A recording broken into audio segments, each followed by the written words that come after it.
രാവിലെ 10 മണിയോടെ Thrissur railway station ഗോഡൌണിനു സമീപത്താണ് ടാറിലൊട്ടി അവശനിലയിലായ പാമ്പിനെ നാട്ടുകാർ കണ്ടെത്തിയത്. ദേഹമാസകലം മണ്ണും കല്ലും ടാറും ചേർന്ന് ഒട്ടിപ്പിടിച്ച് അനങ്ങാനാകാത്ത അവസ്ഥയിലുള്ള പാമ്പിനെ എന്തു ചെയ്യണമെന്ന ചിന്ത നാട്ടുകാരെ കുഴക്കി. അതിനിടയിൽ ആരോ വിളിച്ചറിയിച്ചതിന്റെ അടിസ്ഥാനത്തിൽ പരിസ്ഥിതി സംരക്ഷകരായ ശർമാജിയും സംഘവും സ്ഥലത്തെത്തി.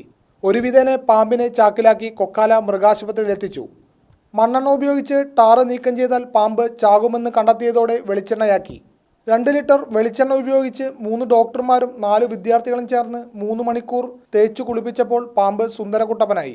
പരിസ്ഥിതി പ്രവർത്തകനായ ശർമാജിയുടെ സംരക്ഷണയിലുള്ള പാമ്പിനെ 2 ദിവസത്തിനുള്ളിൽ വനം വകുപ്പിന് കൈമാറും.